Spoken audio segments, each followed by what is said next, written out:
அனைவருக்கும் வணக்கம். நாம் இப்போது பார்க்க இருப்பதான பாடப்பகுதி தமிழ் கற்பித்தல் முறைகள் பாடத்தில் காணப்படுகிறதான அடிப்படை திறன்களில் கேட்டல் திறன் குறித்து பார்க்கலாம். அடிப்படை திறன்கள் என்று குறிப்பிடும்போது மொழி திறன்கள் மொழியை தெளிவாகவும் திறமையாகவும் கையாள உதவி செய்யக்கூடியவை. தமிழ் மொழியை பொறுத்த வரைக்கும் அடிப்படை திறன்கள் என்று சொல்லப்படும் போது கேட்டல், பேசுதல், படித்தல், எழுதல் ஆகிய 4 அடிப்படை திறன்கள் என கொள்ளப்படுகிறது. இவற்றுள் கேட்டல், பேசுதல் இரண்டும் ஒலியை அடிப்படையாக கொண்டவை. கேட்கும்போது நாம் அந்த ஒலியை கேட்கிறோம். பேசும்போது கேட்கப்பட்ட ஒலிகளுக்கு ஏற்ற பதிலை நாம் கொடுப்பது ஒலியை அடிப்படையாக கொண்ட திறன்கள். படித்தல், எழுதல் இரண்டும் வரி வடிவத்தை அடிப்படையாக கொண்டவை. அடிப்படை திறன்களை அவை பெறப்படுகின்ற நிலையில் கொள்திறன், வெளியிடும் திறன் என இருவகைப்படுத்தலாம். இதில் கேட்டல், படித்தல் ஆகியவை கொள்திறன். நாம் ஒரு கருத்தை நம் உள்ளத்தில் உள் உணர்வுகளோடு ஏற்றுக்கொள்வது. காதுகள் நம்முடைய கருத்துக்களை கேட்கிறது. வாயு அதற்கான பதில்களை குறிப்பதாக. இவை செய்திகளை அல்லது கருத்துக்களை நாம் உட்கொள்ள உதவக்கூடியவை. கேட்டல் மூலமாகவும் படித்தல் மூலமாகவும் கருத்துக்களும் செய்திகளும் நம்மிடம் வந்து சேர்கின்றன. இதனால் கேட்டல், படித்தல் ஆகிய இரண்டும் உட்கொள்ளும் திறன்கள் எனப்படும். கேட்டல், நம் செய்திகளை ஒருவர் பேச நாம் கேட்கிறோம். நம்முடைய கருத்துக்களை மற்றவர்களோடு பகிர்ந்து கொள்கிறோம். இந்த கேட்டல், படித்தல் இரண்டும் கருத்துக்களை உட்கொள்ளும் திறன் என அழைக்கப்படுகிறது. இதோடு கருத்தை அல்லது செய்தியை வெளியிட உதவக்கூடிய திறன்களாக பேசுதல் மற்றும் எழுதுதல் திறன்கள் பயன்படுகிறது. பிறருக்கு தெரிவிக்க வேண்டிய கருத்துக்களை பேச்சின் மூலமும் எழுத்தின் மூலமும் வெளிப்படுத்துவதால் பேசுதல், எழுதுதல் ஆகிய இரண்டும் வெளியிடும் திறன் எனப்படும். வாழ்வில் ஒரு செயலை திறன்பட செய்வதற்கும் ஒழுங்குற செய்து முடிப்பதற்கும் ஒருவரிடத்தில் தனித்திறன்கள் இருக்க வேண்டியது மிக மிக இன்றியமையாது. இப்போது நாம் கேட்டல் திறன் குறித்து பார்க்கலாம். இவற்றின் முதன்மையான அடிப்படை திறன்களில் முதன்மையாக வைத்து எண்ணப்படுகிறது கேட்டல் திறன். கேட்கும் திறன் இல்லை என்றால் நம்மால் பேசுதல் திறனை வளப்படுத்த முடியாது. அத்தகைய கேட்டல் திறன் குறித்து இந்த காணொலியில் பார்க்கலாம். குழந்தை பிறந்தவுடன் பெறக்கூடிய திறன் கேட்கும் திறனாகும். கேட்கும் திறன் இருந்தால்தான் குழந்தையால் பேச முடியும். எனவே மற்ற திறன்களுக்கு அடிப்படையாக அமையும் திறன் கேட்கும் திறன். கேட்டல் திறன் என்பது இதற்கு அடுத்தபடியாக சொல்லப்பட்டுள்ள பேசுதல், படித்துதல், எழுதல் ஆகிய திறன்களுக்கு அடிப்படையாக அமையக்கூடியது கேட்டல் திறன். பிற மொழியினர் தமிழ் கற்க முற்பட்டால் அதற்கு முக்கியமாக அடைவது கேட்கும் திறனாகும். நாம் மொழியை கற்றுக்கொள்ள வேண்டும் என்றால் ஒரு மொழியை நாம் திறன்பட கற்றுக்கொள்வதற்கு முக்கியமாக தேவைப்படுவது கேட்கும் திறன். கற்றலனாயினும் கேட்க என்று திருவள்ளுவர் மொழிந்தது. கேட்டல் திறனின் முக்கியத்துவம். நாம் ஒரு மொழியை கற்றுக்கொள்ள விரும்பவில்லை எனினும் அதை கேட்கும் போதுதான் அதற்குரிய அந்த மொழி குறித்து நாம் அறிந்து கொள்ள முடியும். காமராஜர் போன்ற மேதைகள் கற்கவில்லை என்றாலும் கேள்வி ஞானத்தால் தலை சிறந்து விளங்கினார்கள். நம் கேள்வித்திறனை வளர்க்க ஐம்புலன்கள் ஆகிய அறிவின் வாயில்கள் உதவுகின்றன. ஐம்புலன்களுள் ஒன்றான செவி கேட்டலுக்குரியதாக காணப்படுகிறது. ஒலியை காது ஏற்கும் செயல் கேட்டல் எனப்படும். ஐம்புலன்களில் ஒன்றான செவி நாம் ஒருவருக்கு சொல்கிற கருத்தை நமக்கு கேட்பதற்கு துணை செய்வது. ஒலியை நமக்கு அந்த கேட்ட ஒருவருக்கு சொல்லும் கருத்திற்குரியான அந்த ஒலியை நம்முடைய காதுகள் ஏற்றுக்கொள்ளும் செயல்முறை தான் கேட்டல் எனப்படும். ஒலியை சரியாக கேட்டு சரியாக ஒலித்தால்தான் மொழியை நாம் பேச முடியும். எனவே பேசுதலுக்கு இது அடிப்படையானது. கேட்டல் மூலம் கருத்துக்கள், செய்திகளை அறிந்து கொள்கிறோம். கேட்டலின் மூலம்தான் நாம் கருத்துக்களையும் பிறருடைய கருத்துக்களையும் செய்திகளையும் நம்மால் அறிந்து கொள்ள முடியும். எனவே நாம் பொருள் அறிவில் வல்லுவராதலுக்கு கேட்டல் திறனை உதவும். நடைமுறை வாழ்க்கையிலும் கற்றல் காலத்திலும் கேட்டலுக்கே அதிக வாய்ப்புகள் கிடைக்கின்றன. கேட்டலின் வழிதான் கற்றலில் பெரும் பகுதி நிகழ்கிறது.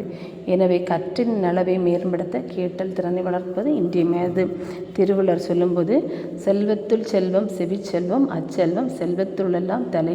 அதாவது நாம் எத்தனை செல்வங்கள் செய்திருந்தாலும் கேள்வி செல்வம் என்பது இல்லை என்றால் நாம் நமக்கு இருக்கிற அத்தனை பொருள் செல்வமானாலும் சரி, நம் மற்ற திறன்கள் எல்லாமே வீணாகிவிடுமாக. செவி செல்வம் என்பது ஒரு மனிதனுக்கு முக்கியமானது என்று திருவள்ளுவர் தன்னுடைய குறட்பா வாயிலாக விளக்கியுள்ளார். நாம் வீட்டில் பிறர் பேசுவதை கேட்கிறோம். வெளியே சில வேளைகளில் சொற்பொழிவுகளை கேட்கிறோம். மற்றவர்களோடு பேசும்போது அவர்கள் சொல்ல கருத்துக்களை நாம் ஏற்றுக்கொள்கிறோம். அவற்றோடு சேர்ந்து வெளியிலே வெளி உலகங்களுக்குள் செல்லும்போது சொற்பொழிவுகள் கேட்பது, வானொலி அறிவிப்புகளை கேட்கிறோம், செய்திகளை கேட்கிறோம், தொலைக்காட்சி உரையாடல்களில் நடப்பதை காண்பதோடு கேட்கிறோம். ஆக கேட்டல் வாயிலாக எல்லா கருத்துக்களையும் நாம் அறிந்து கொள்வதற்கு முக்கியமாக உதவக்கூடியது கேட்டல் திறன். எனவே தற்காலத்தை ஒரு கேட்டல் யுகம் என்று சிலர் கூறுகின்றனர். அதனால் கேட்டல் திறனில் அனைவரும் வல்லவராதல் வேண்டும். கேட்டல் என்பது ஒலிகளை கேட்டல் மட்டுமன்று கேட்பதன் பொருளை உணர வேண்டும். ஆக கேட்டல் என்பது ஒருவர் சொல்லும் கருத்தை மட்டும் கேட்பதோடு நின்று விடாமல் அதில் சொல்லப்பட்டுக்கூடிய உண்மை தன்மைகளை ஆராய்ந்திறன் இருக்க வேண்டும். எனவே வெளிப்படும் செய்திகளை செவியில் ஏற்று அவற்றுக்குரிய பொருளை உணர்வதே கேட்டல் எனப்படும். ஒருவர் சொன்ன கருத்திற்கு ஏற்க பதில் கொடுப்பதற்கு ஏற்றவாறே நாம் அந்த கேட்டலை உணர்ந்து கொள்ள வேண்டும். கேட்டல் திறனின் வகைகள். கேட்டல் திறனை வகைப்படுத்தும் போது அவை வெறும் கேட்டல், உற்று கேட்டல், செவிமடுத்து கேட்டல். வெறும் கேட்டல் என்பது இது இயல்பு நிலையானது, எளிதானது. ஒருவர் சொல்வதை சாதாரணமாக நாம் கேட்டுக்கொண்டிருப்பது. உற்று கேட்டல் என்பது சற்று உயர்ந்த நிலை, அவர்கள் சொல்வதை மிக மிக ஆழமாக கவனத்தோடு கேட்பது. செவிமடுத்து கேட்பல் மொழி பொருள் அறிந்தல். அவர்கள் சொல்வது ஒருவர் சொல்வதற்கான கருத்துக்களுக்கு பதில் பொருள் கொடுப்பதற்காக நம்முடைய செவிகளை அவர் சொல்ல கருத்துக்கு ஏற்றபடி நாம் கேட்டு அதற்கு ஏற்ற பதிலை கொடுக்க உதவி செய்கிறது. கேட்டல் திறனை வளர்க்கும் போது கவனத்தில் கொள்ள வேண்டிய சில நடைமுறை காரியங்களை குறித்து பார்க்கலாம். கேட்டல் திறன் நிகழ்வதற்கு பிறரது பேச்சு இன்றியமையாது. ஒருவர் கேட்டல் திறன் சிறப்பாக நடைபெறுகிறதா என்பதா இல்லையா என்பதை அறிய வேண்டுமானால் மற்றவர் பேசுவதை நாம் கேட்பது அவசியம். வகுப்பறையில் ஆசிரியரது பேச்சு நடைமுறை வாழ்க்கையோடு இணைந்து இருக்குமாயின் மாணவர்களின் கேட்டல் திறன் சிறப்பாக அமையும். நடைமுறை சாதாரணமாக ஆசிரியர் வகுப்பறையில் வகுப்பு நடத்தும் போது மாணவர்களுடைய சூழ்நிலைக்கு ஏற்றபடி அவர்கள் வாழ்கின்ற சூழ்நிலைக்கு தகுந்தவாறு செய்திகளை இணைத்து பேசும்போது கேட்டல் திறன் சிறப்பாக அமையும். கேட்டலின் தன்மைகளை கொண்டு ஆசிரியர் பல்வேறு பயிற்சிகளை உருவாக்கி கொடுப்பதன் மூலம் கேட்டல் திறன் நன்கு வளர செய்ய முடிகிறது. கேட்கும் திறனை வளர்த்தல். கேட்கும் திறனை வளர்ப்பதால் மூளை பதிவுகள் ஏற்படும். கேட்கும் திறன் மூலம் ஒருவர் சொல்லக்கூடிய கருத்துக்கள் நம்முடைய மூளையில் பதிவாகிவிடுகிறது.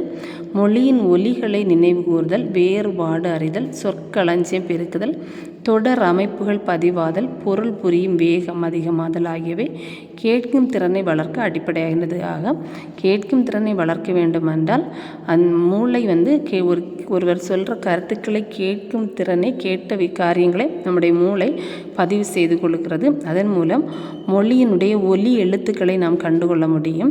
வேறுபாடுதல், இரண்டு எழுத்துக்களுக்குடைய வித்தியாசம், வேறுபாடு, ஒலிப்பு முறைகள் ஆகியவற்றை நாம் தெரிந்து கொள்ள முடிகிறது. சொற்களஞ்சியம் பெருக்கும். சொற்களஞ்சியம் என்று சொல்லப்படும் போது வார்த்தைகளை நாம் இன்னும் அதிகமான வார்த்தைகளையும் வாக்கியங்களையும் நாம் தெரிந்து கொள்ள முடியும். தொடர் அமைப்புகள் பதிவாகும். தொடர்களுடைய அமைப்பு முறைகளை நாம் அந்த தொடர் இணைத்து பேசுவதற்கு இணைத்து கேட்பதற்கு நாம் தெரிந்து கொள்ள முடியும். பொருள் புரியும் வேகம் அதிகமாகும். கேட்கும் திறன் வளரப்படும் போது ஒவ்வொரு வார்த்தைகளுக்கு ஏற்ற பொருளை எளிதாக கண்டுகொள்ள முடிகிறது. அதை எளிதாகவும் வேகமாகவும் கண்டுகொள்ள இந்த கேட்கும் திறன் உதவும். ஆகியவை கேட்கும் திறனை வளர்ப்பதற்கான ஒரு அடிப்படையாக உதவுகிறது. ஒலிகளை கேட்டல். பேசுவருடைய மொழி வகுப்பு நிலைக்கு ஏற்றதாய் அமைதல் வேண்டும். இல்லையேல் மாணாக்கர் சொற்களின் ஒலியை மட்டுமே கேட்பர். அப்போ பேசுகிறவருடைய மொழி எந்தெந்த வகுப்புகள் நடத்துகிறோமோ அதற்குரிய கருத்துக்களை பேசினால் மட்டுமே மாணவர்களுடைய சொற்களுடைய அந்த சரியான ஒலியை பெற்றுக்கொள்ள முடியும். இப்போ உதாரணமாக 1ஆம் வகுப்பு 2ஆம் வகுப்பு இந்த தொடக்கநிலை மாணவர்களுக்கு அவர்கள் படிக்கிற பாடம் சார்ந்த கருத்துக்கள், அவர்களுக்கு தேவையான அந்த எழுத்துக்கள் சார்ந்த ஒலிகளை மட்டுமே கற்றுக் கொடுப்பது சிறந்தது. இவர்களுக்கு ஒரு இடைநிலை கல்வி, அதாவது 8ஆம் வகுப்பு 9ஆம் வகுப்பு மாணவர்களுக்கு கற்றுக் கொடுப்பது போல் கற்றுக் கொடுத்தால் மாணவர்கள் அதை புரிந்து கொள்ள இயலாத காரியம். அதற்காக மாணவர்கள் அந்தந்த வகுப்புக்கு ஏற்றவாறு கற்றுக் கொடுப்பது அவசியம். அவர்களால் பொருள் உணர்ந்து கொள்ள முடியாமல் போய்விடும். ஆசிரியர் மாணாக்கர் பொருள் விளங்கி கொள்ளும் வகையில் எளிய மொழியில் பேசுதல் வேண்டும். பொருள் விளங்கார் இதனை மொழியில் பேசுதல் கூடாது. உதாரணமாக நான் சொன்ன மாதிரி 2ஆம் வகுப்பு மாணவரிடம் யான் சில வினா கடாக்களை விடுப்பேன் அப்படின்னு சொல்லி கேட்டால் யான் அப்படிங்கிறது இந்த மாணவர்களுக்கு தெரியாது. நான் அப்படின்னு நம்ம சாதாரணமாக பழக்கத்தில் சொல்கிற வார்த்தை. கடாக்கள் அப்படிங்கிறது வினா அப்படின்னு சொல்லி வினாக்களை கேட்பேன் அப்படின்னு சொன்னால் மாணவர்கள் அதை உணர்ந்து கொள்வார்கள். அப்போ இந்த 2ஆம் வகுப்பு மாணவர்களுடைய வகுப்பு வயதுக்கு ஏற்றபடி அவர்களுக்கு கேள்விகளை கேட்பது சிறந்தது. 3ஆவதாக விட்டு கேட்டல். ஆசிரியர் பாடம் நடத்தும் போது மாணாக்கர் தொடர்ந்து கேட்டு வருகின்றன என அறிந்து பேசுதல் வேண்டும். ஆசிரியர் சொல்லக்கூடிய கருத்துக்களை மாணவர்கள் கவனிக்கிறார்களா, அவர்கள் கேட்டுக்கொள்கிறார்களா என்பதை உணர்வது ஆசிரியருடைய முக்கியமான பணி. இதை உதாரணமாக சொல்லும்போது விருந்து என்று சொல்லி ஆசிரியர் விளக்க தொடங்கும் பொழுது மாணவர்கள் தன் வீட்டில் நிகழ்ந்த விருந்தை பற்றிய சிந்தனையை மனதளவில் வீட்டுக்கு போய் விடுவான். அப்போ விருந்து அப்படின்னு சொல்லிட்டு ஒரு வார்த்தையை பற்றி ஆசிரியர் சொல்கிறான்னா, நம்ம விருந்துன்னு சொல்லும்போதே தெரியும், வீடுகளில் நமக்கு விருந்தினர் வருவதும் அவர்களோடு அமர்ந்து உண்பதும் மாணவர்களுக்கு இயற்கையாகவே ஞாபகத்தில் வரக்கூடிய சில காரியங்கள். இப்போ மாணவர்கள் என்ன செய்வாங்க, ஆசிரியர் விருந்து பற்றி பேசின உடனே அவர்கள் வீடுகளில் தான் விருந்து நடந்த நிகழ்வுகளை எண்ணி பார்ப்பதும் மனதளவில் அவர்கள் எங்கே போயிருப்பாங்க, வீட்டுக்கே சென்றிருவார்கள். சிறிது நேரம் கழித்து தான் அந்த மாணவன் திரும்பவும் வகுப்பறைக்கு கேட்க தொடங்குவான். இதனை விட்டு விட்டு கேட்டல் என்பதாக ஆசிரியர் சொன்ன கருத்தை குறித்து அவன் ஏற்கனவே நடந்த நிகழ்வுகளை யோசித்து பார்த்துவிட்டு மறுபடியும் வகுப்பிற்கு வரும்போது ஆசிரியர் இந்த கருத்தோடு சேர்ந்து வேறு கருத்துக்களை கூறிவிடுவார். ஆக இதனை விட்டு விட்டு கேட்டல் என்று அழைக்கிறோம். இக்குறை நிகழாத வர ஆசிரியர் இடையிடையே வினாக்கள் கேட்டோம். அப்போ ஆசிரியர் என்பது தொடர்ந்து பதில் பேசிக்கொண்டே இல்லாமல் அவர்கள் சொன்ன கருத்துக்கென வினாக்களை கேட்டுக்கொண்டு இருக்க வேண்டும். அப்போதான் மாணவர்கள் என்ன செய்வார்கள், அதற்கான பதிலை கூற முடியும். அவர்கள் விடையளிப்பதன் மூலம் அவர்கள் கேட்டு வந்ததை தாம் அறிந்து கொள்ள முடியும். அது அடுத்ததாக அரைகுறையாக கேட்டல். ஆசிரியர் கூறுவதை முழுமையாக கேட்காமல் மாணக்கர் சிலர் இடையிடையே வினாக்கள் கேட்பர். இதனை தவிர்க்க ஆசிரியர் முன்னதாகவே தாம் கூறும் செய்தி முழுமையும் கேட்டு அதன் பின்னர் ஐயங்களை கேடுதல். அரைகுறையாக கேட்டல் அப்படின்னு சொல்லும்போது ஆசிரியர் கூறுவதை ரொம்ப முழுமையாக கேட்காமல் இடையிடையே என்ன செய்வாங்க, கேள்விகளை கேட்குறாங்க.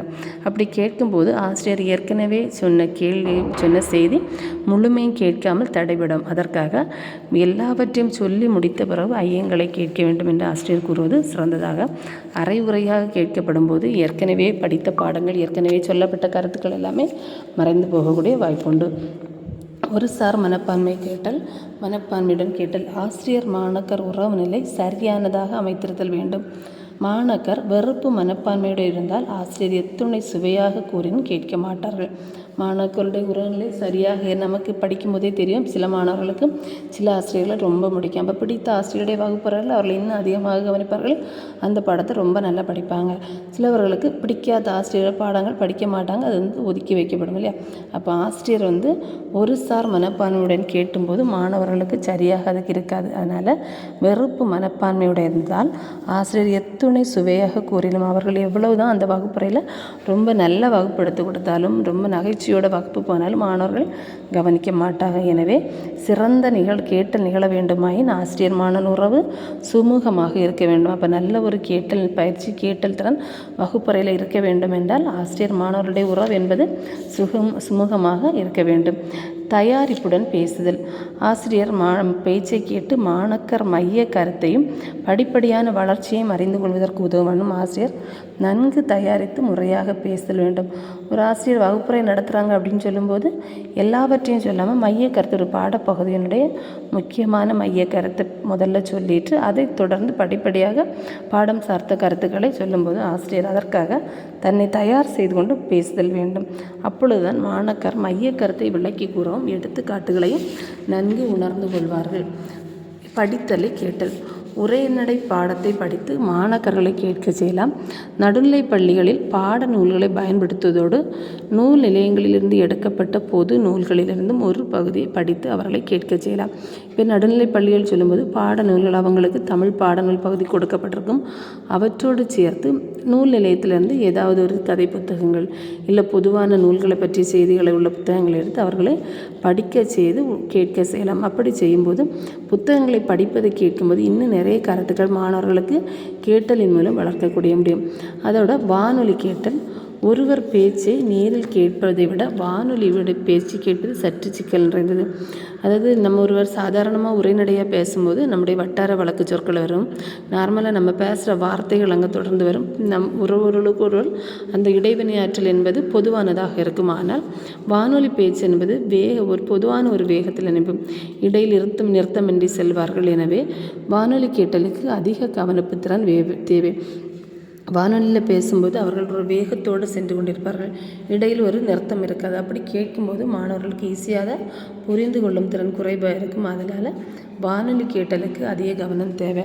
அதனால் முன்னதாகவே மாணாக்கர் எதை பற்றி கேட்க இருக்கின்றனரோ அந்த செய்திகளை குறித்து கொள்ள வேண்டும். வானொலி பாடம் முடிந்தவுடன் சிறு சிறு வினாக்கள் கேட்கப்படும் என்பதை ஆசிரியர் மாணவர்களுக்கு முன்பூட்டியே கூறப்பட வேண்டுமாக. வகுப்பறையில் ஒரு வானொலி செய்தியை நாம் கேட்க செய்கிறோம் அப்படின்னு சொன்னால் மாணவர்களுக்கு என்ன தலைப்பை குறித்து அந்த வானொலி செய்தி கேட்கப் போகிறது என்பதை பற்றி ஏற்கனவே வகுப்பறையில் சொல்லப்பட வேண்டும். அதோடு வானொலி பாடம் முடிந்தவுடன் அதிலிருந்து சொல்லப்பட்ட கருத்துக்களிலிருந்து கேள்விகள் கேட்கப்படும் என்று ஆசிரியர் முன்கூட்டியே கூறினால் மாணவர்கள் வானொலி பேச்சை இன்னும் தெளிவாக கேட்டு உணர்ந்து கொள்ள முடியும். அதோடு பேசுதலை கேட்டல்.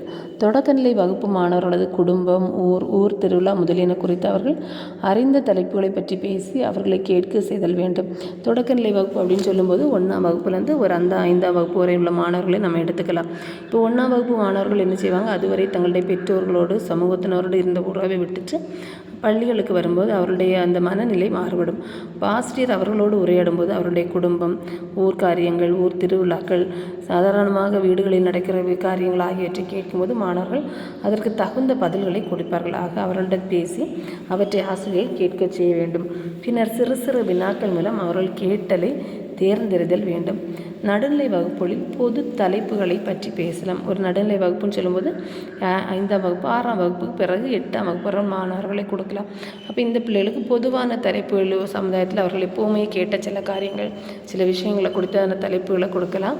கொடுத்து அதை பற்றி சொல்லுது, கதைகள் கூற சொல்லுது, தலைப்புகளின் கருத்துக்கள் பற்றியும் கதை நிகழ்ச்சிகள் பற்றியும் வினாக்கள் மூலம் தெரிந்து கொள்வது ஆகியவை இந்த இடைநிலை பகுதி நடுநிலை வகுப்பு மாணவர்களுக்கு உதவியதாக இருக்கும்.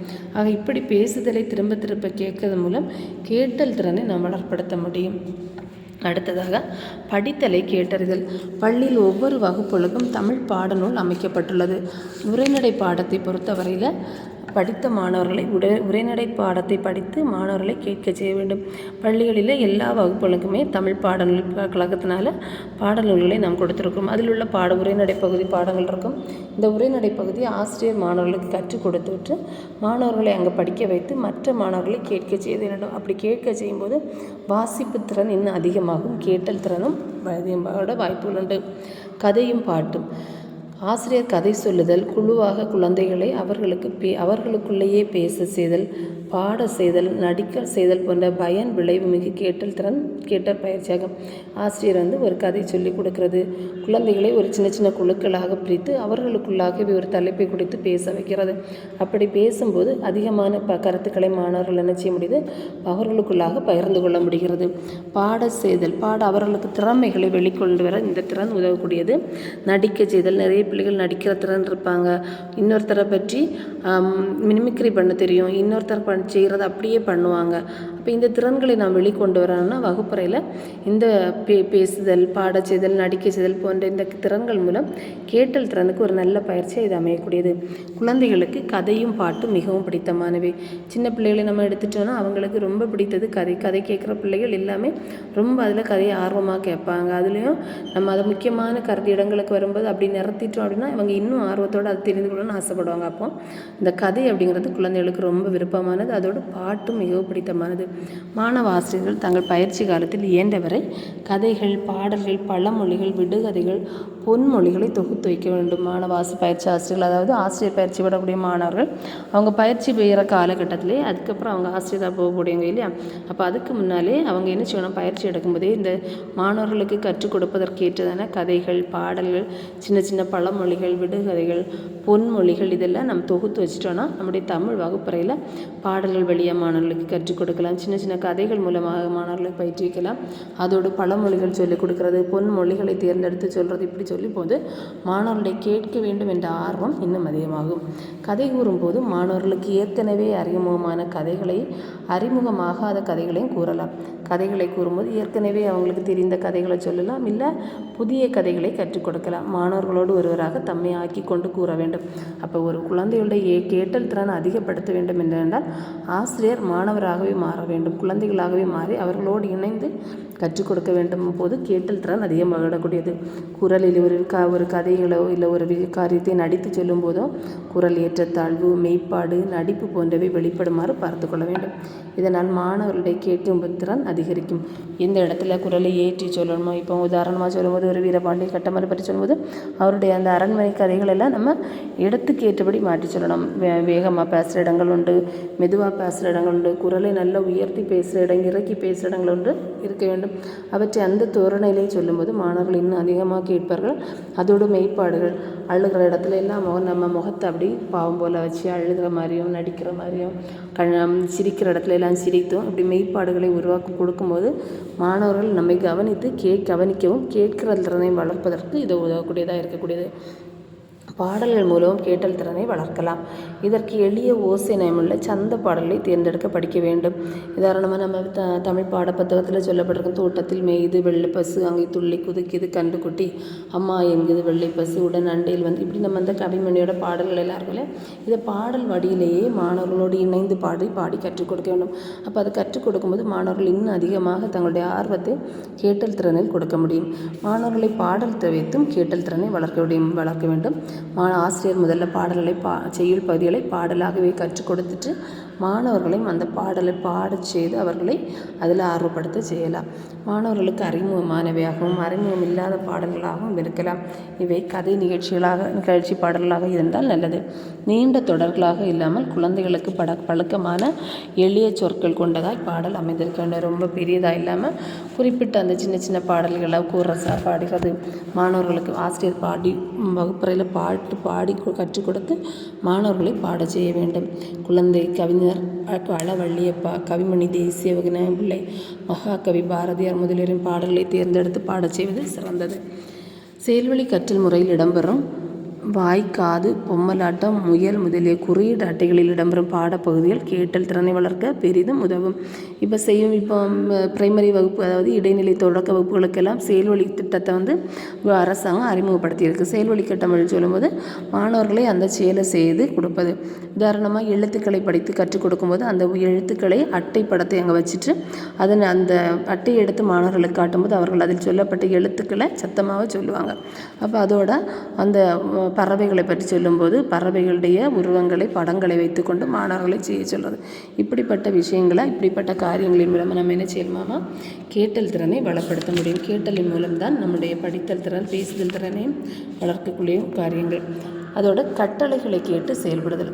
இம்முறையில் கேட்டல் நிகழும்போது கேட்பவர் உடனுக்குடன் துலங்கலை வெளிப்படுத்துவராக இருக்க வேண்டும். கேட்டல் நிகழும்போது கேட்கப்படும் கேள்விக்கான பதில் துலங்கலம் சொல்லும். ஒருவர் கேட்டதற்கான பதிலை உடனே கொடுப்பது தான் துலங்கல். ஆசிரியர் ஒவ்வொரு கட்டளை இடும்போது மாணவர் அதற்கேற்றபடி செயல்படணும். ஆசிரியர் வகுப்பறையில் ஒரு கட்டளை கொடுக்கிறார் என்றால் மாணவர் அதற்காக உடனே செயல்படும். உதாரணமாக சொல்லும்போது இந்த கரும்பலைகளை எழுது அப்படின்னு சொன்னால் கேட்டுட்டு இருக்க மாணவன் உடனே எழுந்து எழுத வேண்டும். இல்லை இந்த புத்தகங்களை அடிக்கவே அப்படின்னு சொன்னால் மாணவன் என்ன செய்வான், எடுத்து அடிக்க வைப்பான். அப்போ அந்த கேட்ட கட்டளையை சொல்லும்போது மாணவன் அதை வெளிப்படுத்த வேண்டும். கேட்ட கட்டளையை அவன் வெளிப்படுத்தும் போது அது கேட்டது அவனுக்கு பயனுள்ளதாக அமைந்துள்ளது என்பதை ஆசிரியர் உணர்ந்து கொள்ள முடியும். இச்செயல்பாடுகளை மேற்கொள்ள மாணவர்கள் சிறு சிறு குழுக்களாக பிரிக்கப்பட வேண்டும். ஒவ்வொரு குழுவிலும் ஒரு மாணவர் கட்டளையிட அவற்றை பிற மாணவர்கள் ஏற்று செயல்பட வேண்டும். அப்போ இந்த செயல்பாடை வகுப்பறையில் செய்யும்போது மாணவர்களை சின்ன சின்ன குழுக்களாக பிரிக்கிறாங்க. ஒருவன் தலைவனாக நியமிக்கப்பட்ட அவன் மற்றவர்களுக்கு கட்டளையிட மற்றவர்கள் அவன் சொன்ன வேலையை ஓடி ஓடி செய்கிறது. அப்போ அப்படி செய்யும்போது அவன் தலைவனாக இருக்கிறவன் சொல்கிற காரியத்தை கேட்டு அதை சரியாக செய்ய வேண்டும், குறிப்பிட்ட நேரத்தில் செய்ய வேண்டும் என்று கொடுக்கப்படுகிற கட்டளைக்கு தன்னை ஆயத்தப்படுத்துகிறார். பிற மாணவர்கள் ஏற்று செயல்பட வேண்டும். அவ்வாறு பயிற்சினை விளையாட்டு முறையில் வழங்குறதாக ஒரு கேட்டல் திறனை வளர்க்க வேண்டும் என்றால் வகுப்பறையிலே செய்யப்படக்கூடிய செயல் திட்டங்களில் விளையாட்டு முறையிலே மாணவர்களுக்கு கற்றுக் கொடுக்க வேண்டும். தமிழ் பாடநூலை மூடு, கண்ணை சிமிட்டு, விரலால் வெற்றிடத்தில் வட்டமிடு, முயல் அட்டையை எடுத்து வா முதலிய தொடர்களை கூறி அவற்றின் பொருள் உணர்ந்து செயல்பட செய்ய வேண்டும். எழுந்திரு, உட்கார், சிரி, நட, கையை தட்டு, ஓடு முதலிய செயல்களை கூறி செயல்பட செய்ய வேண்டும். எக்ஸாம்பிளாக கொடுத்துருக்குது. இப்போ வகுப்பறையில் ஆசிரியர் சொல்லும்போது தமிழ் புத்தகத்தில் இறந்துறங்க அப்படின்னு சொன்னால் என்ன செய்வாங்க, பிள்ளைகள் அந்த புத்தகத்தை எடுத்துகிட்டு இருப்பாங்க. புத்தகத்தில் இற மூடி வைங்கன்னு சொன்னால் மூட தெரியணும். கண்ணை சிமிட்டுங்க, விரலால் வெற்றிடத்தில் வட்டமிடு, தரையில் சும்மா விரலால் வட்டம் போடுங்க அப்படின்னு சொன்னால் அவன் செய்வான். முயல் அட்டைப்படம் அங்கே மாணவர்களுக்கான தொடக்கல்வி வகுப்பு மாணவர்களுக்கு கொடுக்க வேண்டிய செயல்பாடுகளை வேலை முயல் அட்டைப்படம் எடுத்துட்டோம் அப்படின்னு சொன்னால் அந்த முயல் அப்படிங்கிற அந்த விலங்கோட அனிமலோட அட்டைப்படம் அங்கே வைக்கப்பட்டிருக்கு. மாணவன் எதுன்னு பார்த்து எடுத்துக்கொண்டு கொடுக்கறது. இப்படிப்பட்ட வார்த்தைகளின் மூலம் மாணவர்களுடைய கேட்கல் திறனை வளர்த்தலாம். அதோடு அவனுடைய செயல்பாடுகள் எழுந்திரு, உட்காரு, சிரி, நடை, கையை தட்டு, ஓடு முதலிய செயல்களை கூறி செயல்பட செய்ய வேண்டும். அப்போ இதை கரெக்டாக அவன் செய்கிறான் அப்படின்னு அவனுடைய கேட்டல் திறன் சரியாக இருப்பது என்பது ஆசிரியர் உணர்ந்து கொள்ள முடிகிறது. இவை போன்ற சிறு சிறு அறிவுகள் வேண்டுகோள்களை கூறி செயல்பாட்டை வடிவமைக்க வேண்டும். செயல்வழி கற்றல் முறையில் இடம்பெறும் குதிரை, அணில் முதலிய குறிகளில் உள்ள பாடப்பகுதிகளை பயன்படுத்தலாம்.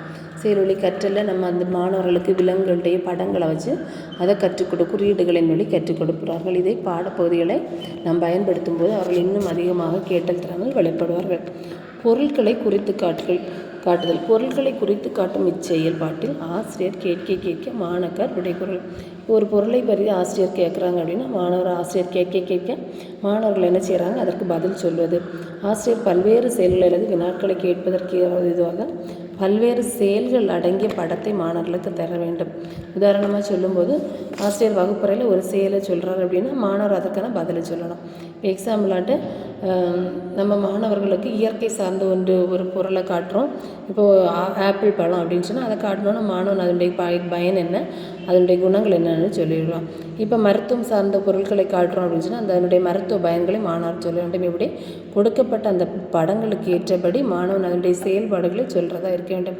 இது கேட்டல் திறனை வளர்ப்பதற்கு ஏதுவாக அமையும்.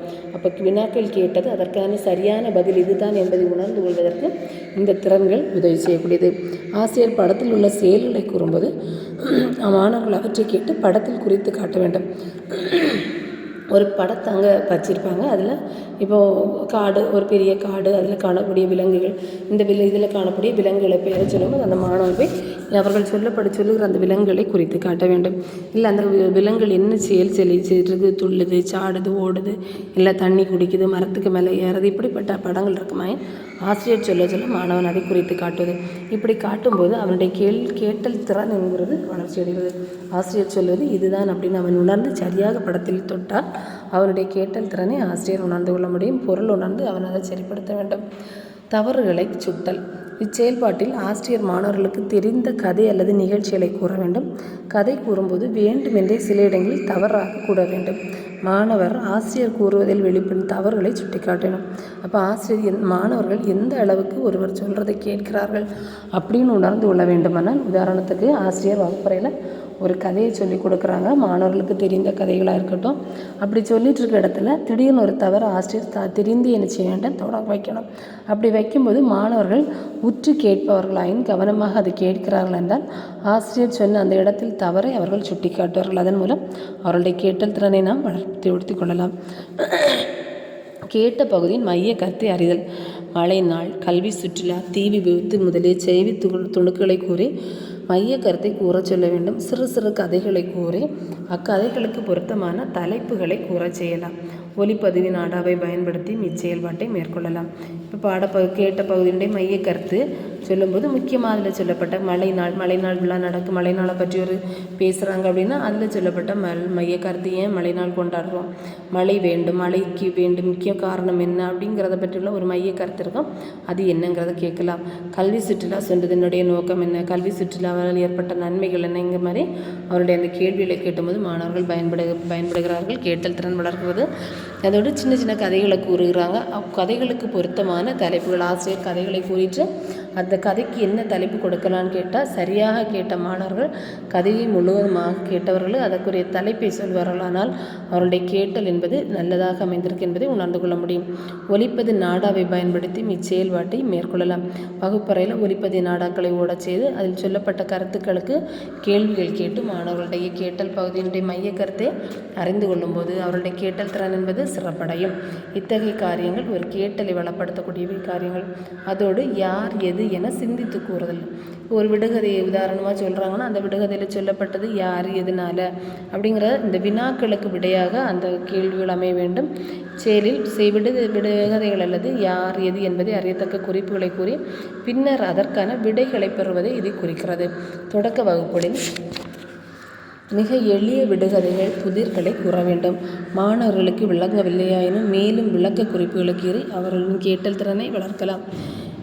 எடுத்துக்காட்டாக கடிக்க தெரியவனுக்கு உடம்பெல்லாம் பற்கள் அவன் யார் அப்படின்னு ஒரு கேள்வி கேட்டுருக்குது. இப்போ இது மாணவர்களுக்கு தெரியல அப்படின்னா இதனுடைய கேள்விகளை நாம் திரும்ப திரும்ப கேட்குறோம். இது சார்ந்த நிறைய குறிப்புகளை நம்ம கொடுத்து மாணவர்கிட்ட கேட்கலாம். இதுக்கு ஆன்சரை கடிக்க தெரியவனுக்கு உடம்பெல்லாம் பற்கள் அவன் யார்? சீப்பு. அப்போ சீப்பை பற்றி மாணவன் பதில் சொல்லலைன்னா இதுக்கு இன்னும் வேறு குறிப்புகளை நம்ம கொடுக்கலாம். வீடுகளில் பயன்படுத்த பொருள் இது இருந்தால் தான் மனுஷனை இன்னும் அழகாக நம்ம மாற்றக்கூடியது. இப்படி வேறு குறிப்புகள் நம்ம அது சார்ந்து கொடுக்கும்போது மாணவன் என்ன செய்வான்? அதற்குரிய பதிலை சொல்ல முடியும். இனி இன்னொரு எக்ஸாம்பிள் சொல்லியிருக்கு. என்னை நாட்டின் தந்தை என்று கூறுவார். அது யார் அப்படின்னு சொல்லும்போது யார்? நம்முடைய நாட்டின் தந்தை மகாத்மா காந்தியடிகள். அப்போ அவரை பற்றி குறிப்புகள் தெரியலை அப்படின்னு சொன்னால் இன்னும் அகிம்சை வழியில் போனது யார்? இந்திய விடுதலையில் முன்னிலையில் நின்றது யார்? சத்தியாகிரகத்தை ஏற்படுத்தினார். இப்படி மாணவர்களுக்கு தெரிந்த காரியங்களை கேட்கும்போது அவர்கள் அதற்குரிய பதிலை என்ன செய்வாங்க? சொல்லுவாங்க. அப்போ குறிப்புகளின் மூலமும் யார் எதுன்னு அவங்களாவே சிந்தித்து யூகித்தறிய மாதிரியே கேள்விகளை கேட்டோம் அப்படின்னா மாணவர்களுடைய கேட்டல் திறன் நமக்கு வளப்படுத்த முடியும் என்று அறிந்து கொள்ள முடிகிறது. அதோட ஒலி வேறுபாடுகளை உணரச் செய்தல். மாணவர்களிடம் சில விலங்குகள் பறவைகளின் பெயர்களை கூறி அவை எப்படி ஒலி எழுப்பும் என செய்து காட்டச் செய்வதன் மூலம் கேட்டலில் ஒலி வேறுபாடுகளை உணரச் செய்யலாம். வகுப்பறையில் மாணவர்களுடைய விலங்குகள் பறவைகளுடைய பெயர்களை கூறும்போது அவை எப்படி சவுண்டு கொடுக்கும்? விலங்கு இப்போ உதாரணமாக நாய் அப்படின்னு சொல்லும்போது என்ன செய்வான்? நாய் என்ன சத்தம் போடும், என்ன சவுண்டு போடும் அப்படின்னு மாணவர்கள் சொல்லுவாங்க.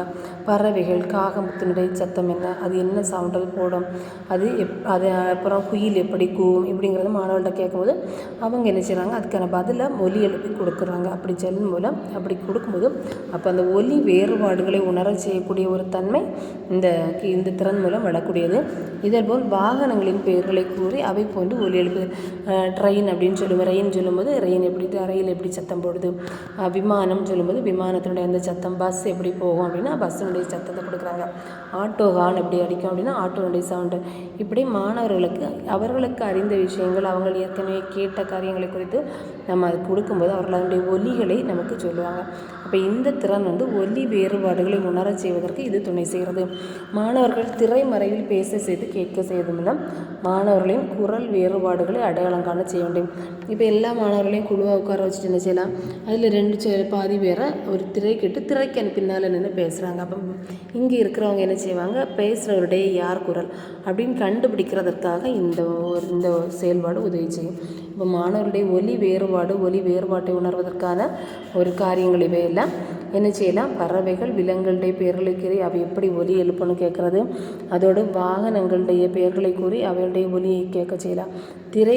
திரைக்கு பின்னால் இருந்து மாணவர்களை பேச செய்து அந்த பேசுகிற மாணவன் யார் அப்படிங்கிறத அவனுடைய ஒலியினுடைய சத்தத்தினுடைய அந்த இதை கொண்டு நாம் கண்டுபிடிக்கிறதுக்கு உதவும். இதெல்லாமே ஒரு கேட்டல் திறனை வளர்ப்பதற்கான முறைகள். விளையாட்டு விதிமுறைகளை கூறுதல். இச்செயல்பாட்டில் மாணவர்கள் விளையாடுக்குரிய சிறு விளையாட்டின் மூலம் விதிமுறைகளை கூற வேண்டும். விளையாடுவதற்கு அந்த விளையாட்டுக்கென்று சில விதிமுறைகள் கொடுக்கப்பட்டிருக்கும். அந்த விதிமுறைகளை கூற வேண்டும். மாணவர்கள் விதிமுறைகளை அறிந்து கொண்டதை அறிய எளிய வினாக்கள் கேட்டு அல்லது மாணவர்களை விளையாடச் செய்து கேட்ட விதிமுறைகளுக்கு ஏற்ப விளையாடுகிறார்களா என்பதை கண்டறிய வேண்டும். என்ன செய்யலாம்? விளையாட்டு முதல் கற்றுக் கொடுக்கும்போது அந்த விளையாட்டுக்குன்னு விதிமுறைகளை சொல்ல வேண்டும். உதாரணமாக வகுப்பறையில் ஒரு குயிஸ் போட்டி நடத்துகிறாங்க அப்படின்னு சொன்னால் அதனுடைய விதிமுறை 3 கேள்வியில் கேட்கணும். அதுக்கு குறிப்புகள் கொடுப்பாங்க. குறிப்புகளுக்கு ஏற்றபடி பதில் சொல்லணும். இல்லை இடைப்பட்ட வார்த்தைகள் விட்டு இந்த விடுபட்ட வார்த்தைகளை கண்டுபிடிக்கிறது. இப்படி குறிப்பு அதனுடைய அந்த விதிமுறைகளை கூற வேண்டும். கூறிட்டு மாணவர்களை அந்த எளிய சின்ன அவர்கள் புரிந்து கொண்டனரா அப்படின்னு தெரிந்து கொள்வதற்காக சிறு கேள்விகளை இடையிடையே கேட்கலாம். அவர்கள் கேட்கப்பட்ட கேள்விகளுக்கு சரியான பதில் சொல்லுவாங்க அப்படின்னா அவர்கள் அந்த குறிப்புகளை சொல்லப்பட்ட விதிமுறைகள் உணர்ந்து கொண்டார்கள் என்று பொருள் கொள்ளப்படும். இந்த கேட்ட விதிமுறைகளுக்கு ஏற்ப விளையாடுகளா என்பதை நாம் என்ன செய்யணும்? கவனத்தில் வைத்துக்கொள்ள வேண்டும். இதன் மூலம் கேட்டல் திறன் வளர்ப்படும். குழு செயல்பாட்டில் செயல்கள் வழங்குதல். இச்செயல்பாட்டில் மாணவர்கள் குழுவாக செயல்படுவதற்குரிய செயல்பாடுகள் அல்லது செயல் திட்டங்களை கூறி செயல்பட செய்ய வேண்டும். செயல்பாட்டில் மாணவர்களை குழுவாக உட்கார வச்சு சின்ன செயல்பாடுகளை கொடுக்கலாம். எக்ஸாம்பிள் பள்ளி தோட்டம் அமைத்தல். ஒரு பள்ளியின் முன்னால் தோட்டம் அமைக்கிறாங்க அப்படின்னா என்ன விதமான செடி மரம் செடிகளை நடுவது அப்படின்னு மாணவர்களாக இணைந்து அவர்கள் குழுவாக இணைந்து ஆலோசனை பண்ணி அந்த தோட்டம் அமைக்கிறது எப்படி, அதற்குடைய நடைமுறை என்ன, அடிப்படையாக நாம் அதற்கு என்ன செய்ய வேண்டும் அப்படிங்கிறத அவங்களாவே ஆலோசிச்சுட்டு அவங்களே செய்கிறதுக்கு அதுக்கு ஏற்பாடு செய்து கொடுக்கணும். வண்ணங்கள் தயாரித்தல், என்ன மாதிரியான படங்களை அந்த நம்ம நோட்டீஸ் போர்டு வச்சுருப்பாங்க பள்ளிகளில், அதற்கு அந்த போர்டில் என்ன மாதிரி வண்ண படங்களை அமைக்கலாம், அதற்கான ஒரு தலைப்பு கொடுத்து மாணவர்களே அவங்களாவே அவங்களுடைய சுயமாட்டே படங்களை வரைந்து கொண்டு அது புக்கு ஒட்ட வைக்கலாம். அது இப்போ எக்ஸாம்பிளாக விடுதலை வீரர்கள், சுதந்திர போராட்ட தியாகிகள், நாட்டுக்கு உழைத்தவர்கள், மறுமலர்ச்சி பாடலாசிரியர்கள், இவங்களை பற்றி சொல்கிறது, இயற்கை சார்ந்த விஷயங்கள், இயற்கையை பற்றி இது மாதிரிப்பட்ட வண்ணங்களை தயாரித்து கொண்டு வர்றது. பள்ளி மலர் தயாரித்தல், பள்ளிகளுக்கெல்லாம் ஆண்டு மலர், மாத இதழ், வார இதழ் இதெல்லாம் இருக்கும். அப்போ இந்த மாத இதழ்களில் என்ன காரியங்களை நாம் சேர்க்க வேண்டும் என்பது குறித்து குழுவாக அமைந்து ஆலோசிக்க வேண்டும். அப்படி ஆலோசிக்கும் போது ஒருவர் சொல்ல கருத்துக்களை மற்றவர்கள் கேட்டு அதற்கு ஏற்றபடி தங்களை மாற்றிக்கொள்வதற்கு இந்த குழு கற்பித்தல், குழு செயல்பாடுகள் உதவி செய்வது அமையும். அதுக்கு அடுத்ததாக உரையாடல்களை கேட்க செய்தல். வகுப்பறையில் இரு மாணவர்கள் தொலைபேசியில் பேசுவது போல பேச செய்து பிற மாணவர்களை கேட்க செய்ய வேண்டும். ஒரு மாணவனை முதல் நாள் தொலைக்காட்சியில் பார்த்தவற்றை கூறி பிற மாணவர்களை அதை கேட்க செய்தல். தொலைபேசியில் நம்ம இப்போ தொலைபேசியில் பேசும்போது ஒருவர் இங்கேருந்து பேசுகிறார், அதற்கான பதிலை இன்னொருத்தர் நமக்கு எதிர்முனையில் இருப்பவர் சொல்ல வேண்டும். இதுதான் தொலைபேசி உரையாடல். ஒருவர் கேட்ட கேள்விக்கான பதிலை மற்றவர்கள் பதிலாக கொடுக்க வேண்டும்.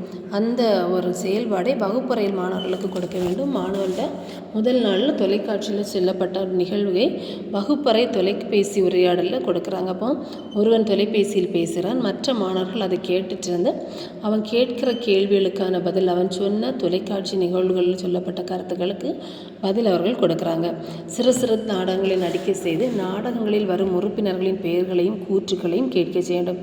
சின்ன சின்ன குட்டி குட்டி நாடகங்களை நடிக்க செய்து அதில் சொல்லப்பட்ட பெயர்கள், அதில் சொல்லப்பட்ட கருத்துக்கள், அதில் சொல்லப்பட்ட வார்த்தைகள் இவற்றை கேட்க செய்ய வேண்டும். இவ்வாறு முறையாக திட்டமிட்டு பயிற்சிகள் வழங்கி மாணவரது கேட்டல் திறனை வளர்ப்பது சிறந்தது. இத்தகைய திறன்கள் இவற்றின் மூலம் நம் மாணவருடைய திறன்களை வளர்த்து கொள்ள முடியும். கேட்டல் திறனை வளர்ப்பதற்கு ஒலிப்பதிவு நாடாவை விட ஒளிப்பதிவு நாடா சிறந்தது. இப்போ ஒரு மாணவனுடைய கேட்டல் திறனை வளர்த்து கொள்வதற்கு வானொலி பெட்டியை விட, அதாவது அதனுடைய ஒலி மட்டுமே தான் நம்ம கேட்கிறோம் இல்லையா, அதை விட ஒளிப்பதிவு நாடா தொலைக்காட்சி சிறந்தது. அப்போ அதில் பேசுவதோடு மற்றவர் என்ன செய்கிறார் அவர்களுடைய செயல்பாடுகளையும் நாம் உணர்ந்து கொள்ள முடியும். ஏனெனில் ஒளிப்பதிவு நாடாவில் கேட்பவர் பார்வையில் பேசுபவர் படுகிறார். அப்போ அந்த ஒளிப்பதிவு நாடாவில் ஒருத்தர் பேசுகிறார் அப்படின்னு சொன்னால் பேசுகிறாருன்னா அது கேட்கிறவருடைய பார்வையில் அவங்க முகம் தெரியும். அதுக்காகவே இந்த தொலைக்காட்சி இதுக்கு சிறந்தது. ஆசிரியர் பேசும்போது மாணவர்கள் அனைவரது பார்வையில் படும்படி இருக்க வேண்டும். அப்போ ஆசிரியர் வகுப்பறையில் வகுப்பு நடத்துகிறார் அப்படின்னு சொன்னால் எல்லா மாணவர்களுக்கும் தெரியும்படியாக அவர்களை நின்று நிச்சயம் வகுப்பு நடத்த வேண்டும். அப்போதான் மற்ற மாணவர்கள் அனைவரும் ஆசிரியர் சொல்வதை என்ன செய்ய முடியும், தெளிவாக கேட்க முடியுமாக. ஒரு தமிழ் மொழி கற்பித்தலில் அடிப்படை திறன்கள் அப்படின்னு சொல்லும்போது ஒரு முக்கியத்துவம் வாய்ந்தது. இந்த அடிப்படை திறன்கள் இருந்தால் மட்டும்தான் மாணவர்களுடைய திறன்கள் வளர்ச்சி பெற முடியும். தமிழ் மொழியை நாம் தெளிவாகவும் திறமையாகவும் கற்றுக்கொள்ள முடியும். ஆக இந்த திறமையாக மொழியை கையாள்வதற்கு அடிப்படை திறன்கள் முக்கியம். அடிப்படை திறன்களில் நாம் கேட்டல், பேசுதல், படித்தல், எழுதல் குறித்து பார்த்தோம். இந்த 4ம் மொழியினுடைய அடிப்படை திறன்கள். அவற்றில் கேட்டல், பேசுதல் இரண்டுமே ஒலி மட்டும்தான் நமக்கு அங்கே முக்கியத்துவம் வாய்ந்தது. கேட்டலில் நாம் ஒருவர் பேசுவதை கேட்கிறோம், பேசுதலில் ஒருவர் ஒருவருடைய கருத்துக்கு பதில் கொடுக்குறோம். இந்த ரெண்டுமே அங்கே ஒலி வடிவம் நமக்கு முக்கியத்துவம் வாய்ந்ததாக இருக்கிறது. படித்தல், எழுதல் இரண்டிலும் வரி வடிவத்தை அடிப்படையாக கொண்டது. படிக்கும்போது எழுதப்பட்டவற்றை படிக்கிறோம், எழுதுதல் என்பது நாம் படித்ததை எழுதுகிறோம், பேசுதை எழுதுகிறோம். அப்புறம் ரெண்டுமே வரி வடிவமாக. ஒலி வடிவம் என்பது கேட்டல் பேசுதல் திறன், வரி வடிவம் என்பது படித்தல் எழுதல் திறன். சரி, இந்த கேட்டல் பேசுதல் 2 திறன்களும் கொள்திறன். ஒரு கருத்துக்களை நாம் உட்கொள்வதால் அதற்கு கொள்திறன் வேறு. இன்னொன்று படித்தல் எழுதல் வெளியிடும் திறன். நாம் பெற்றுக்கொண்ட கருத்துக்களை படித்தல் மூலம் புத்தகங்களில் எழுதி வைத்து படிக்கிறது மூலம் அதை வெளியே கொடுக்குறோம், எழுதுதல் மூலம் நாம் அதை என்ன செய்கிறோம், வெளியிடுறோம். அப்போ இந்த 2 திறன்களுமே ஒன்றுக்கு உட்கொள்ளும் திறன் என்று பேர், இன்னொன்றுக்கு என்ன செய்யாரு, வெளியிடும் திறன் அப்படின்னு பேர். அப்போ ரெண்டுமே இந்த 4 திறன்களுமே ஒரு அடிப்படை மொழியை கற்றுக்கொள்வதற்கு அவசியமானது. இதில் கேட்டல் திறனை நாம் ஒரு குழந்தையாவது பிறந்த உடனே பெறக்கூடிய திறன் கேட்கும் திறன் தான். கேட்கும் திறன் இல்லை என்றால் அந்த பிள்ளையினுடைய பேசுதல் திறனும் படித்தல் திறனும் எழுதுத்திறனும் வளர்ச்சி பெறாது. ஆக குழந்தை பிறந்தவுடனே அந்த பிள்ளைக்கு கேட்கும் திறன் இருக்கிறா என்பதை என்ன செய்வாங்க, அதை சரி செய்து கொள்வார்கள். கேட்கும் திறன் இருக்குமாயின் பிள்ளை நிச்சயம் குழந்தை எல்லா திறன்களிலும் வலுப்பட முடியும். இந்த திறன்கள் எல்லாமே நம்முடைய ஐம்புலனுடைய அறிவின் வாயில்கள். கண் பார்க்குது, வாய் பேசுது, காது கேட்கிறது, மூக்கு அந்த உணர்வுகளை நுகர்ந்து கொள்வது, மெய் நாம் பெற்றுக்கொண்ட அறிவை நம்முடைய உள்ளத்தில் ஏற்றுக்கொள்வதாக இந்த ஐம்புலன்களுமே அறிவினுடைய வாயில்கள். அதில் முக்கியமானது ஐம்புலன்கள் ஒன்று செவி. அது கேட்கக்கூடியது. நாம் சொல்வதை கேட்பதற்கான திறன் பெறுவது செவி தான். ஒலியை காது கேட்கக்கூடிய செயல்பாடு தான் இந்த கேட்கும் திறன் எனப்படுவது. அதனுடைய வகைகள் என்று சொல்லும் பொழுது இது வெறும் கேட்டல், சாதாரணமாக ஒருத்தர் பேசுகிறது கேட்டுக்கொள்வது. உற்று கேட்டல், அவர்கள் சொல்வதை இன்னும் சற்று உயர்ந்த நிலையில் சொல்லும்போது உற்று கேட்டல், கவனமாக கேட்டது. ஏன் அப்படின்னா ஒருவர் சொல்கிறத நாம் கவனமாக கேட்டால் மட்டும்தான் அவர்கள் கேட்ட கேள்விக்கான பதிலை நாம் அவர்களுக்கு திரும்ப சொல்ல முடியும். அதோடு செவி மடுத்து கேட்டல், அது ரொம்ப ஆழமாக கேட்கிறது. அப்போல்லாம் அவர்கள் சொன்ன கருத்துக்கு ஏற்ற ஆழமான பதிலை நம்மால் கொடுக்க முடியும். இனி கேட்டல் திறனை வளர்க்கும் போது கவனத்தில் கொள்ள வேண்டிய சில நடைமுறை காரியங்கள் என்னெல்லாம் பார்த்தோம்னா, முதல்ல நான் சொன்னது ஏற்கனவே சொன்னது கேட்கும் திறனை வளர்த்து கொள்ள வேண்டும். கேட்டல் திறனை வளர்ப்பதற்கு நான் செய்ய வேண்டிய காரியம் கேட்கும் திறனை வளர்க்க வேண்டும். கேட்கும் திறன் சொல்லும்போது என்ன ஒலிகளை கேட்கிறோமோ அதை நினைவு கூறணும். அதனுடைய வேறுபாடுகளை அறிந்து கொள்ள வேண்டும். சொற்களஞ்சியத்தை பெருக்கணும். வேறுபாடு ஒலிகளை கேட்கும்போது தான் சொற்களஞ்சியம் பெருக்கம் ஏற்படும். தொடர் அமைப்புகள் நமக்கு தெரியும். பொருள் புரியனுடைய வேகம் இன்னும் அதிகமாக கேட்கும் திறனை வளர்க்க தான் நம்மிடத்தில் இத்தகைய திறன்கள் எல்லாம் அதிகமாக வளரும். இரண்டாவது, ஒலிகளை கேட்கிறோம். பேசுவருடைய மொழி வகுப்பு நிலைக்கு ஏற்றவாறு கேட்கணும். அப்படி கேட்கும்போது தான் மாணவர்கள் என்ன செய்வாங்க, அந்த ஒலியை அவங்க கேட்டுக்கொள்வார்கள்.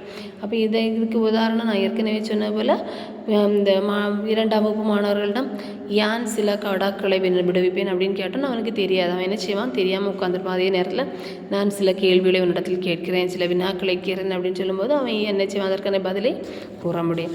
அதோட விட்டு கேட்டல். இப்போ ஆசிரியர் ஒரு பாடம் நடத்தும்போது மாணவன் என்ன செய்வான், அந்த இடத்துக்கே நம்ம போன மாதிரி ஒரு நிமிஷம் நம்ம அந்த இடத்துலேயே போயிடுவோம். அப்போ ஆசிரியர் சொன்ன பாதி கருத்துக்கள் நமக்கு என்ன செய்யாது, கேட்காது. விட்டு கேட்பாங்க. அப்போ இந்த நிலை வராதவாறு ஆசிரியர் என்ன செய்யணும், இந்த இடையிடையே மாணவர்கள்ட்ட அவன் நான் ஆசிரியர் சொல்கிறத கேட்குறானா அப்படிங்கிறதுக்கு வகுப்பறையில் தான் உட்கார்ந்துருக்கிறானா அப்படிங்கிறத ஆசிரியர் தெரிந்து வைத்திருக்க வேண்டும். அதற்காக சின்ன கேள்விகள் கேட்கும்போது மாணவன் என்ன செய்வான், கொஞ்சம் கவனமாயிரும். ஆசிரியர் கேள்வி கேட்பாங்க அப்படின்னு சொல்லிட்டு அவர்கள் சொல்வதை கேட்பதில் தன்னை ஈடுபடுத்தி கொள்வான். அதுக்கடுத்து அரைகுறையாக கேட்டால் ஆசிரியர் சொல்வதை முழுசாக கேட்காம அரைகுறையாக கேட்கிறது. அதை கேட்டுட்டு அதில் நிறைய சந்தேகங்கள் கேட்குறது. அப்போ முதல்ல ஆசிரியர் அவங்களுக்கு சொல்ல வேண்டியது, சொல்லதை கவனமாக கேட்டுட்டு பிறகு ஐயத்தை கேளுங்க அப்படின்னு சொல்லணும். ஒரு சார் மனப்பான்மை கேட்டல்.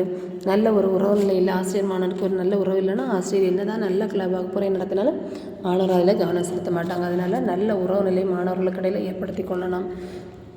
அதோடு தயாரிப்புடன் பேசுதல். ஆசிரியர் மாணவர்களுக்கு கருத்துக்களை கற்றுக் கொடுக்கும்போது, பாடங்களை கற்றுக் கொடுக்கும்போது முன் தயாரிப்புடன் சென்று கற்றுக் கொடுக்க வேண்டும். முன் தயாரிப்பு இல்லைனால் அந்த வகுப்பறை நன்றாக அமையாது. ஆசிரியர் நல்ல மைய கருத்துக்களோடு எப்படி அதை மாணவர்களுக்கு விளங்கும் வண்ணம் விளக்கி கொடுக்க வேண்டும் என்பதை உணர்ந்து வகுப்பறை நடத்துவது அவருடைய வகுப்புக்கு சிறப்பாக அமையும்.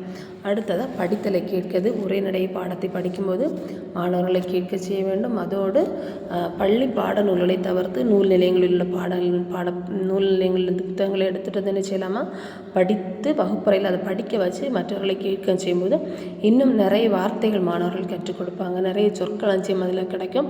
தொடர்களுக்கான அமைப்பு முறைகள் அவங்க தெரிந்து கொள்ள வாய்ப்புண்டு. அதோட வானொலி கேட்டல். வானொலி அப்படி பேச்சு சாதாரணமாக நாம் பேசுகிறம்போது நிறைய வார்த்தைகள் நம்ம வட்டார வழக்கு சொற்கள் சொல்லுவோம், பேச்சு வழக்கு சொல்ல பேசுகிறோம். அதே நேரம் மற்றவர்கள் கவனிக்கிறாங்களான்னு பார்த்து கொஞ்சம் மெதுவாக பேசுவோம். ஆனால் வானொலி பேச்சு அப்படிங்கிறது கிடையாது. இது என்னது கொஞ்சம் வேகமாக இருக்கும். செய்திகளை அவர்கள் அடுத்தடுத்து கோர்வையாக சொல்லிகிட்டே இருப்பாங்க. அப்போ அதை ரொம்ப கவனமாக கேட்டால் மட்டும்தான் வானொலி பேச்சு அப்படிங்கிறது மாணவர்களுக்கு புரிந்து கொள்ள முடியும். அதனால் வானொலி கேட்க மாணவர்களை பழக்கப்படுத்தணும். முன்கூட்டியே என்ன வானொலியில் கேட்கப்பட்ட கேள்விகள் கேட்டால் மாணவர்கள் அதை இன்னும் அதிகமாக கவனமாக கேட்பார்கள். பேசுதலை கேட்டல். ஒருவர் பேசுதலை மாணவர்கள் கேட்க செய்ய வேண்டும். அவர்களுக்கு என்ன செய்ய நிறைய தலைப்புகள், அவர்களுடைய ஊர் சார்ந்த, குடும்பம் சார்ந்த, அவர்கள் எப்போவுமே இருக்கிற வாழ்க்கை சூழல் சார்ந்த தலைப்புகளை கொடுத்து மாணவர்கள் பேச செய்து கேட்க வேண்டும். படித்தலை கேட்டறிதல். பள்ளியில் ஒவ்வொரு வகுப்புகளுக்குமே தமிழ் பாடல்கள் கொடுக்கப்பட்டிருக்கும். அந்த பாடல்களில் உள்ள கருத்துக்களை உரைநடை பகுதிகளை, செய்யுள் பகுதிகளை, இலக்கணம், கதை பகுதி, இது எல்லாமே தமிழ் பாடத்தில் உள்ள இருக்கக்கூடிய விஷயங்கள். அப்போ இவற்றை வகுப்பறையில் படிக்க செய்து மற்ற மாணவர்களை கேட்க செய்தால் அவர்களுடைய படிக்கும் திறன் வலுப்படும், அதோடு கேட்கும் திறனும் வலுப்படும். கதையும் பாட்டும் ஆசிரியர் வகுப்பறையில் மாணவர்கள் ஒரு குழுவாக அமர செய்து அவர்களுக்கு கதை சொல்லுறது, பாட செய்கிறது, பேச செய்கிறது, நடிக்க செய்தல் போன்ற பயன்முறை செயல்களை செயல்படுத்த வேண்டும். குழந்தைகளுக்குன்னா கதையும் பாட்டும் ரொம்ப முக்கியமான ஒன்று, விஷயங்கள் அவர்களுக்கு ரொம்ப பிடித்தமானது. அப்போ அந்த வழியில் மாணவர்களுக்கு கற்றுக் கொடுத்தோம் அப்படின்னா அவருடைய கேட்டல் திறன் அதிகப்படணும். கதை கூறும்போது மாணவர்களுக்கு ஏற்கனவே தெரிந்த கதைகளை சொல்கிறது, புதிய கதைகளை சொல்லிக் கொடுக்கறது, அதோடு கதைகளுக்கு இடையிடையே குரல் ஏற்றத்தாழ்வோடு பேசுகிறது, மெய்ப்பாடுகளை உணர்த்துவது, நடித்து சொல்லுவது, இதெல்லாம் சொல்லும்போது மாணவர்கள் இன்னும் அதிகமாக அதை கேட்க ஆர்வப்படார்கள். அதோடு பாடல்கள் மூலமாக கேட்டல் திறனை வளர்க்கலாம். இதற்கு எளிய ஓசைமிக்க பாடல்களை நாம் என்ன செய்யும் பாடணும். அதை பாடும்போது மாணவர்களுக்கு பாடச் செய்து கேட்டல் திறனை வளர்த்து கொடுக்கலாம். கட்டளை ஆசிரியர் சொல்கிற செயல்பாடுகளை மாணவர் செய்ய வேண்டும். புத்தகத்தை பெரிய எடுத்து படிங்க, அங்கே உட்காருங்க, எழும்பி நில்லுங்க, இப்படி சின்ன சின்ன கட்டளைகள் கொடுக்கும்போது மாணவர்கள் அதை தவறாமல் செய்வாங்க. பொருட்களை குறித்து காட்டுதல். அங்கே வைக்கப்பட்ட பொருட்களுக்கு ஆசிரியர் பேரை சொல்லும்போது மாணவர்கள் அது எது அப்படின்ட்டு சரியாக கொடுக்கறது.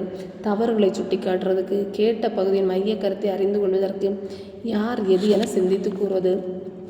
அதோடு வகுப்பறையின் ஒலி வேறுபாடும், விலங்குகள், பறவைகள், வாகனங்கள் இவற்றுடைய ஒலி வேறுபாடுகளை அறிய அதனுடைய ஒலிகளை எடுத்து சொல்ல வைக்கலாம்.